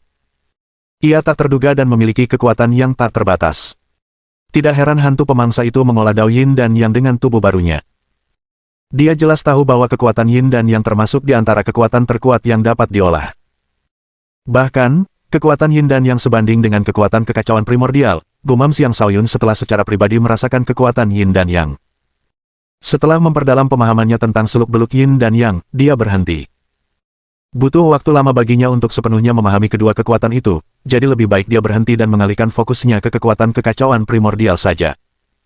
Semua orang tahu bahwa kekacauan primordial dapat dibagi menjadi 5 elemen, tetapi tidak ada yang tahu bagaimana mengubah kelima elemen tersebut kembali menjadi kekacauan primordial. Hanya dengan menggabungkan kembali kelima elemen tersebut ke dalam energi kekacauan primordial barulah seseorang dapat sepenuhnya menampilkan kekuatan kelima elemen tersebut. Dugu Kyuubai adalah contoh sempurna dari hal itu. Tentu saja, Dugu Kyuubai belum sepenuhnya memahami kedalaman kekacauan primordial. Jika tidak, Xiang Shaoyun tidak akan memiliki peluang untuk melawannya. Kelima unsur tersebut saling memperkuat dan menetralkan satu sama lain. Emas memperkuat air, air memperkuat kayu, kayu memperkuat api, api memperkuat tanah, dan tanah memperkuat emas. Selain itu, emas menetralkan kayu, kayu menetralkan tanah, tanah menetralkan air, air menetralkan api, dan api menetralkan emas. Inilah konsep Dao Agung, dan inilah bagaimana semua makhluk hidup tercipta, bagaimana semua makhluk hidup memperoleh kesadaran. Itulah unsur-unsur yang dibutuhkan oleh semua kehidupan. Jika salah satu dari unsur tersebut hilang, keseimbangan akan terganggu, dan ekosistem dunia akan runtuh. Dapat dikatakan bahwa keberadaan semua makhluk hidup tidak dapat dipisahkan dari 5 unsur. Bahkan di daerah di mana salah satu unsur menonjol, masih akan ada jejak 4 unsur lainnya di sekitarnya. Hanya ketika kelima unsur hadir, makhluk hidup akan ada. Semua kultivator sudah familiar dengan konsep 5 elemen yang saling memperkuat dan menetralkan, tetapi memahami konsep ini bukanlah sesuatu yang mudah dilakukan. Dengan demikian, Xiang Shaoyun bahkan tidak berharap untuk sepenuhnya memahami kelima elemen tersebut. Sebaliknya, dia hanya ingin mempelajari lebih lanjut tentang penggabungan kelima elemen tersebut agar dia dapat memanfaatkan konsep penggabungan kekuatan yang berbeda dengan lebih baik. Dia mulai merenungkan pertarungannya dengan Dugu Kyuubai. Fisik kekacauan primal memainkan peran besar dalam membantu Dugu Kyuubai menggabungkan 5 elemen dan menggabungkan kekuatan banyak bintang, tetapi banyak teknik pertempuran elemen ganda atau rangkap 3 yang dia ketahui juga membantunya dengan mudah menggunakan banyak elemen secara bersamaan. Karena Xiang Shaoyun tidak mengetahui teknik-teknik pertempuran tersebut, ia hanya bisa memanfaatkan pemahamannya tentang seluk-beluk berbagai kekuatan untuk menggabungkannya. Ketajaman emas sangatlah luar biasa, mampu menembus semua pertahanan. Kedalaman makna dari kayu tersebut selaras dengan konsep kebangkitan dan dipenuhi dengan kehidupan. Kedalaman bumi itu tebal dan berat, mampu menopang semua makhluk hidup. Kedalaman air itu terus-menerus dan tak berujung, keras dan lembut pada saat yang bersamaan. Kobaran api itu dahsyat dan tak terbendung. Konsep-konsep dari semua kekuatan ini berputar-putar di kepala Xiang Shaoyun, semakin memperdalam pemahamannya. Cahaya ilahi 5 warna mulai memancar dari tubuhnya, membuatnya tampak seperti burung merak yang mengembangkan ekornya. Cahaya ilahi itu berjalin dan mengalir tanpa henti, menciptakan pemandangan yang sangat indah di ruang kultivasi. Semacam resonansi terbentuk di antara kelima kekuatan tersebut. Mereka tampak menyatu, namun pada saat yang sama mereka juga tampak saling membatasi. Dengan demikian, mereka tidak mampu membentuk energi kekacauan primordial yang sejati. Semua orang mengetahui teori 5 elemen secara konseptual, tetapi untuk benar-benar mencoba penggabungannya akan sangat sulit. Setelah banyak percobaan, Xiang Shaoyun tampaknya telah memahami sesuatu. Namun, dia masih melewatkan sesuatu yang penting, jadi dia berhenti mencoba. Aku masih kurang memahami kelima elemen. Mustahil untuk memaksakan penggabungan elemen-elemen itu dengan pemahamanku saat ini. Aku perlu memulai dengan 2 elemen dan perlahan-lahan belajar dari sana. Mungkin itu akan lebih baik, gumam Xiang Shaoyun. Setelah berpikir sejenak, dia memilih api dan emas, 2 kekuatan yang saling menetralkan. Lagi pula, di antara kelima elemen, keduanya adalah kekuatan yang paling sering dia gunakan dalam pertempuran. Dengan demikian, mungkin akan lebih mudah baginya untuk menggabungkan keduanya. Sayangnya, kedua kekuatan ini tidak saling memperkuat. Akan jauh lebih sulit untuk menggabungkannya. Tetapi karena dia sudah memutuskan untuk mencobanya, dia akan tetap pada keputusannya. Segumpal energi emas melayang keluar dari tangannya. Segumpal energi api melayang keluar dari tangan satunya. Saat ia merasakan perbedaan keduanya, ia mulai menyatukannya. Energi emas dinetralisir oleh api dan mulai menyebar. Akhirnya, hanya api yang tersisa. Apa artinya jika suatu kekuatan melawan kekuatan lainnya? Apakah itu berarti hanya satu dari keduanya yang akan bertahan pada akhirnya? Xiang Shaoyun bertanya pada dirinya sendiri dan mulai merenungkan pertanyaan-pertanyaan baru di dalam pikirannya. Pada saat itu, dia teringat mantra kehancuran. Dia mencoba menggunakan mantra itu untuk memahami apa arti penghitung sebenarnya. Bab 1009. Mantra kehancuran adalah sesuatu yang diajarkan oleh tetua penjaga kuburan kepada Xiang Shaoyun. Xiang Shaoyun kemudian menyempurnakan mantra tersebut di wilayah para manusia emas. Namun, dia hanya memiliki bagian pertama dari mantra tersebut. Bagian kedua masih hilang. Meskipun demikian, mantra tersebut tetap mempertahankan statusnya sebagai teknik misterius dari zaman kuno. Mantra itu mengandung konsep-konsep Dao Agung. Setiap kali seseorang bermeditasi padanya, ia akan memperoleh keuntungan besar. Hal itu terutama berlaku ketika seseorang mencoba memahami kedalaman kekuatan, di mana mantra tersebut akan sangat membantu proses pemahaman. Dengan mantra tersebut, Xiang Shaoyun perlahan mampu memahami Dao, jalan penangkalan. Dao penangkalan menetapkan bahwa ketika dua kekuatan dengan kekuatan setara hidup berdampingan, salah satunya akan melenyapkan yang lain. Kekuatan yang tercipta selama proses pelenyapan itulah yang harus dicari. Benih pelenyapan tersebut akan menjadi perwakilan dari dao penangkalan yang muncul dari kedua kekuatan tersebut. Bagaimana seseorang harus memahami proses eliminasi, dan bagaimana seseorang harus menemukan benih eliminasi. Itu akan bergantung pada kemampuan pemahaman seseorang. Dengan menggunakan cahaya kebijaksanaan dan mantra kehancuran, pemahaman Xiang Shaoyun tentang jalan penanggulangan meningkat dengan kecepatan yang tak terbayangkan. Setelah jangka waktu yang tidak ditentukan, ia mampu memahami hubungan halus antara kekuatan emas dan api, memahami perubahan yang akan terjadi antara dua kekuatan yang saling berlawanan. Api menetralkan emas, sementara emas akan berubah menjadi cairan. Cairan yang dihasilkan dari proses ini akan mengandung kedalaman kekuatan keduanya. Jika seseorang dapat memahami kekuatan cairan, ia akan mampu sepenuhnya memahami kekuatan emas dan api. Xiang Shaoyun memanipulasi kedua kekuatan itu dan membuat mereka terus-menerus bertabrakan satu sama lain. Dia mencoba merangsang munculnya kekuatan penghancuran. Perlahan-lahan, dia mulai melihat hasilnya. Ia mengepalkan tinju menggunakan pukulan penghancur langit tak tertandingi. Tinju itu didukung tidak hanya oleh energi emas tetapi juga oleh energi api. Kedua energi itu menyatu, dengan energi api mengambil posisi dominan saat melelehkan energi emas. Begitu energi emas meleleh, Xiang Shaoyun mencoba mengendalikan kekuatan penghancurannya. Namun, efek yang dihasilkan sangat mengecewakan karena jauh lebih lemah daripada hanya menggunakan satu kekuatan saja. Suasana hatinya pun berubah buruk. Setelah banyak kegagalan, dia memikirkan metode yang berbeda. Mungkin dia seharusnya tidak menciptakan kekuatan penghancuran secara eksternal. Sebaliknya, dia harus menyelesaikan proses fusi di dalam tubuhnya. Mungkin itu akan membantunya mengeluarkan kekuatan sejati dari kedua kekuatan tersebut. Namun, melakukan hal itu akan sangat berbahaya. Kelalaian sekecil apapun akan mengakibatkan ledakan di dalam tubuhnya yang dapat membunuhnya. Karena Xiang Shaoyun selalu keras kepala, dia memutuskan untuk tetap mencobanya. Dua gumpalan energi ditarik keluar dari bintang-bintangnya, dan keduanya mulai menyatu. Hal yang sama terulang kembali saat ia gagal berkali-kali. Tubuhnya mengalami dampak negatif akibat kegagalan tersebut, tetapi ia hanya menggunakan sedikit energi untuk percobaan ini. Oleh karena itu, ia mampu menahan dampak negatif tersebut meskipun masih menyebabkan ketidaknyamanan yang tak berujung. Setelah berkali-kali gagal, Xiang Shaoyun akhirnya berhasil menciptakan energi bermutasi yang dihasilkan dari api yang melawan emas. Energi tersebut berbentuk cair dan berwarna merah keemasan. Cairan itu memiliki atribut api dan emas, dan jauh lebih menakutkan daripada keduanya, mampu menyebabkan kehancuran yang jauh lebih besar. Setelah Xiang Shaoyun meningkatkan kemampuannya dalam memanipulasi energi baru, ia mulai meningkatkan volume fusi api dan emas yang dilakukannya. Perlahan, ia menjadi semakin mahir. Xiang Shaoyun menamai energi baru itu amarah emas. Energi ini mirip dengan cairan emas yang muncul setelah emas meleleh dalam api.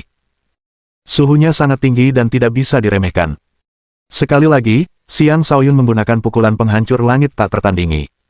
Energi amarah keemasan melonjak keluar seperti gelombang pasang dan kobaran api yang langsung menghancurkan segala sesuatu di jalannya. Ini hanyalah sesuatu yang dia ciptakan dari energi emas dan api biasa. Jika dia menggunakan api Yun dan energi duri emas flux sebagai gantinya, fusi tersebut akan jauh lebih merusak. Dengan energi amarah emas yang telah ia kumpulkan, ia mulai meneliti interaksi kekuatan-kekuatan lainnya. Akhirnya, ia mencoba menggabungkan kekuatan air dan api. Hasil penggabungan tersebut menciptakan sesuatu yang bekerja mirip dengan kekuatan Yin dan Yang, dan ia menamakannya ketidakselarasan air-api. Air sebagai Yin, dan api sebagai Yang. Xiang Shaoyun telah lama memahami Dao Yin dan Yang, tetapi kekuatan air dan api berbeda dari Yin dan Yang. Dia tidak mampu meniru apa yang dia lakukan dengan diagram Yin Yang.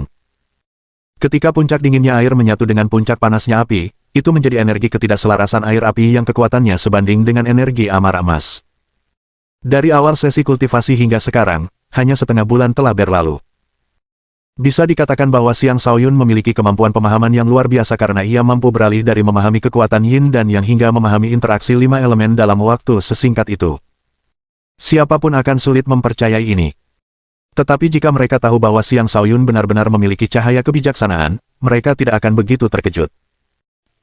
Ketika Xiang Shaoyun meninggalkan pengasingannya, temperamennya telah berubah. Perubahan ini bukan berasal dari penampilan fisiknya, melainkan berasal dari kesan mendominasi yang ia berikan kepada semua orang di sekitarnya. Ketika para anggota geng tengkorak melihatnya, mereka tak kuasa menahan diri untuk berseru dalam hati tentang betapa dominannya dia. Itu bisa dimengerti. Setelah muncul sebagai juara kompetisi 4 akademi, Xiang Shaoyun telah menjadi kultivator nomor 1 di bawah alam penguasa. Sekarang setelah dia memahami dua kekuatan baru, kekuatannya telah mencapai tingkat yang tak terbayangkan. Bahkan seorang penguasa tingkat 5 pun akan mudah dikalahkan. Selama waktu ini, sebagian besar anggota geng tengkorak yang berlatih di alam iblis telah kembali. Kedua pemimpinnya juga telah kembali, membawa serta sejumlah besar kaisar. Selain itu, Du Xuanhao dan Han Pojun juga telah kembali. Keduanya berada dalam kondisi puncak, dan mereka sekarang adalah penguasa tingkat 2 puncak. Harus diakui bahwa mereka tidak menyia-nyiakan waktu mereka. Selama beberapa tahun terakhir, mereka telah berlatih keras dan maju berulang kali. Salam, Tuan Muda, sapa keduanya dengan hormat kepada Xiang Shaoyun ketika mereka melihatnya. Rasa hormat mereka kepadanya berasal dari lubuk hati mereka, dan mereka tidak sekadar bersikap tunduk kepadanya hanya karena dia telah membantu mereka di masa lalu. Kakak Du, Kakak Han, sepertinya kalian berdua telah mengalami kemajuan pesat, puji Xiang Shaoyun. Kecepatan kami bahkan tidak bisa dibandingkan dengan kecepatan kalian, kata keduanya serempak. Mereka memang telah berkembang pesat, tetapi ketika mereka melihat Xiang Shaoyun, mereka menyadari betapa lambatnya perkembangan mereka dibandingkan dengannya. Saat itu, dia hanyalah raja tingkat 7 ketika bergabung dengan Akademi Naga Phoenix. Tetapi sekarang, dia sudah menjadi kaisar tingkat puncak. Itu adalah kecepatan kemajuan yang menakutkan. Bab 1010. Semua anggota geng tengkorak telah kembali, dan hantu pemangsa juga datang bersama Raja Api Merah. Xiang Shaoyun mendapati bahwa Raja Api Merah kini dalam kondisi jauh lebih baik. Ia telah memulihkan banyak vitalitasnya, dan sosoknya yang sedikit bungkuk tampak jauh lebih gagah daripada sebelumnya. Namun, perjalanan waktu dan siksaan yang pernah dideritanya tidak bisa disembunyikan dari wajahnya yang sudah tua. Kemunculan seseorang seperti Scarlet Flame Monarch menyebabkan anggota geng tengkorak panik. Karena Raja Api Merah masih dalam masa pemulihan, dia masih belum bisa sepenuhnya menahan kehadirannya sebagai ahli alam pertempuran surga. Akibatnya, orang-orang yang hadir mulai merasa sesak napas ketika dia muncul. Ketika Du Xuanhao dan Han Pojun merasakan tekanan yang dipancarkan oleh Raja Api Merah, mereka berseru dalam hati, orang ini sangat kuat. Karena mereka sekarang adalah penguasa, indera mereka secara alami menjadi jauh lebih tajam. Jika bukan karena fakta bahwa orang ini dibawa ke sini oleh hantu pemangsa, mereka pasti akan meminta Xiang Shaoyun untuk segera melarikan diri begitu melihat ahli seperti itu. Pakar yang hebat itu datang menghadap Xiang Shaoyun, berlutut, dan berkata, Api Merah menyambut Tuan Muda. Semua orang terkejut dan tak bisa berkata-kata. Mereka selalu tahu bahwa Xiang Shaoyun mungkin memiliki latar belakang yang kuat, tetapi mereka tidak pernah membayangkan bahwa dia mampu membuat seorang ahli super berlutut dan membungkuk di hadapannya. Xiang Shaoyun buru-buru melangkah maju dan berkata, jangan repot-repot melakukan ini lagi di masa mendatang. Tidak perlu formalitas seperti ini di antara kita. Baik, Tuan Muda, kata Raja Api Merah sambil mengangguk. Kemudian dia berdiri di samping Xiang Shaoyun, mengambil posisinya sebagai penjaga. Xiang Shaoyun duduk di kursinya, mengamati orang-orang yang hadir, dan berkata, negara ini selama 1000 hari mendidik para prajuritnya hanya untuk 1 hari pertempuran. Saya mengumpulkan kalian semua di sini hari ini karena saatnya saya membutuhkan jasa kalian telah tiba. Kalian semua harus ikut dengan saya dan mengambil alih organisasi tingkat 7. Kalian harus ikut meskipun kalian tidak mau. Jika kita berhasil, kalian akan diberi penghargaan berdasarkan kontribusi kalian. Jika kita gagal, anggap saja ini sebagai kalian mengorbankan nyawa kalian untuk saya. Kemudian, ia meminta Celestial Skeleton untuk mengatur orang-orang tersebut. Yang terkuat dipilih dan diberi peralatan yang lebih baik. Mereka juga dibayar langsung dengan sebagian kristal roh yang seharusnya mereka terima dari misi tersebut. Hadiah-hadiah ini berfungsi sebagai dorongan terakhir agar mereka bertarung lebih keras selama pertempuran. Kelompok itu terpecah menjadi lebih dari 10 kelompok berbeda. Seorang komandan ditunjuk untuk setiap kelompok, dan semua orang diberi perintah untuk menuju Sekte Ziling sebelum bersembunyi di dekatnya. Pada dasarnya, seluruh pasukan telah terpecah menjadi beberapa bagian. Ketika Xiang Shaoyun tiba, mereka akan dapat bergabung dalam pertempuran hanya dengan satu lambaian tangannya, mengejutkan Sekte Ziling sepenuhnya. Sayangnya, Xiang Shaoyun masih percaya bahwa rakyatnya masih cukup lemah. Dia masih kekurangan penguasa. Tuan Muda, hantu hijau akhir-akhir ini menjadi sangat kurang ajar. Dia bahkan menolak untuk mendengarkan saya. Maafkan saya, Tuan Muda. Ketika saya pulih kekuatannya di masa depan, saya akan mengurus pengkhianat itu sendiri, kata hantu pemakan dengan ekspresi malu. Xiang Shaoyun melambaikan tangannya dan berkata, hantu hijau sudah terbiasa menjadi pemimpin sekte. Dia tentu saja tidak mau mengikuti arahan orang biasa sepertiku. Aku mengerti itu. Aku pikir Paman Tang akan bisa membantunya menempatkannya pada tempatnya, tetapi dia sangat keras kepala. Tidak masalah. Dia akan menyesali ini di masa depan. Raja Api Merah berkata, setiap orang memiliki ambisinya sendiri. Sudah 10.000 tahun berlalu. Sungguh mengejutkan bahwa dia masih mempertahankan rasa hormatnya padamu. Lupakan dia. Jangan salahkan dirimu sendiri. Hantu pemangsa mengangguk dan berhenti berbicara. Namun, niat membunuh di hatinya tidak berkurang sedikitpun. Dia adalah hantu pemangsa, seseorang yang namanya saja sudah membuat banyak orang gemetar ketakutan. Setelah melewati banyak cobaan, amarahnya telah jauh lebih terkendali. Namun, pada intinya, dia tetaplah hantu pemangsa yang sama. Dia tidak akan mentolerir siapapun yang menunjukkan penghinaan kepada tuannya, bahkan jika orang itu adalah muridnya. Sebelum Xiang Shaoyun pergi, Tang Zhan secara pribadi datang ke geng tengkorak bersama 20 ahli alam fondasi jiwa. Salah satu dari mereka adalah ahli alam fondasi jiwa tingkat puncak, pengendali 8 boneka Raja Iblis. Dapat dikatakan bahwa Tang Zhan telah memberikan bantuan besar kepada Xiang Shaoyun. Xiang Shaoyun sangat terharu. Dengan ini, dia tidak lagi kekurangan sovereign. Dia masih merasa membutuhkan lebih banyak, tetapi dia cukup senang dengan apa yang dimilikinya saat ini. Terima kasih, Paman Tang, kata Xiang Shaoyun dengan penuh rasa syukur. Kau memanggilku Paman. Sudah sepatutnya aku melakukan sesuatu untukmu. Sayang sekali aku tidak bisa hadir secara langsung. Banyak perubahan telah terjadi di alam iblis dalam beberapa tahun terakhir, jadi aku tidak bisa meninggalkan posku. Aku juga tidak bisa memindahkan ahli alam pertempuran surga dari sini. Kau harus berhati-hati, kata Tang Zhan. Sebenarnya, jika kau menunggu selama 100 tahun, kau pasti akan menjadi kultivator alam pertempuran surga dengan bakatmu. Tidak akan terlambat untuk mengumpulkan kekuatanmu dan membalas dendam saat itu. Mengapa kau terburu-buru? Kata-kata Tang Zhan masuk akal. Dengan bakat Xiang Shaoyun, hanya masalah waktu sebelum dia mencapai alam pertempuran surga. Kau benar, Paman Tang. Namun, aku tidak bisa menunggu selama itu. Seseorang seperti Dibatian pun tidak sebanding dengan 100 tahun waktuku. Aku pasti akan memenggal kepalanya dan menenangkan jiwa para pengikut setia Sekte Ziling, kata Xiang Shaoyun dengan percaya diri. Ketika Tang Zhan melihat bahwa Xiang Shaoyun sudah bertekad, dia berhenti membujuk. Dia hanya bisa berdoa memohon kemenangan. Yang Zhan memiliki putra yang luar biasa, Tang Zhan meratap dalam hati. Xiang Shaoyun segera membuat pengaturan baru untuk bala bantuan dari Tang Zhan begitu mereka tiba. Raja Api Merah ditunjuk untuk memimpin kelompok tersebut. Setelah 10.000 tahun di penjara, Raja Api Merah sebagian besar telah dilupakan. Hanya mereka yang mengenalnya dengan baik di masa lalu yang akan dapat mengenalinya sekarang. Karena itu, Xiang Shaoyun tidak khawatir bahwa ia akan menarik perhatian organisasi-organisasi tingkat atas tersebut. Yang lebih penting lagi, Scarlet Flame Monarch cukup kuat untuk membuat para pembantunya tetap patuh.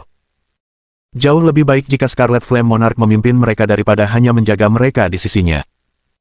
Xiang Shaoyun hendak langsung menuju dusun Xia di kota Cloud Margin ketika tiba-tiba ia teringat beberapa orang. Ia bergumam, aku hampir melupakan teman-teman lama itu. Sudah saatnya aku mengunjungi mereka. Kemudian, ia memberi perintah untuk mencari 7 penjahat di seluruh kota. Saat itu, ia telah menderita di tangan mereka. Sekarang, saatnya baginya untuk tidak hanya membalas dendam tetapi juga membuat mereka bekerja untuknya. Lagi pula, kekuatan yang dimiliki Xiang Shaoyun telah melebihi kekuatan 7 penjahat. Dia yakin bisa menangkap mereka. Setelah sekitar setengah hari, penjudi jelek ditemukan. Dia sedang bersenang-senang di sebuah kasino. Dan dengan demikian, Xiang Shaoyun pergi ke sana bersama kura-kura dan katak. Si penjudi jelek, Yao Jiao, dan biksu yang tersenyum. Ketiganya pernah menyulitkanku. Jika mereka menolak untuk tunduk, aku pasti akan memberi mereka pelajaran yang tak akan pernah mereka lupakan, kata Xiang Shaoyun sambil mencibir. Mohon dukungan dari omom ante-ante sekalian, buat subscribe atau sharekan novel Mimin ke Facebook kalian, agar channel Mimin bisa terus berkembang. Dengan begitu, Mimin bisa lebih semangat untuk up novel seru lain ke depannya. Buat teman-teman yang sudah subscribe dan sharekan novel Mimin, Mimin ucapkan terima kasih sebanyak-banyaknya. Sekiranya teman-teman menghadapi masalah video diputar dalam bahasa Inggris, coba tukar kepada bahasa Indonesia original melalui cara ini. Semasa mendengarkan, pencet tombol setting di atas kanan video, pilih audio track dan tukar bahasa.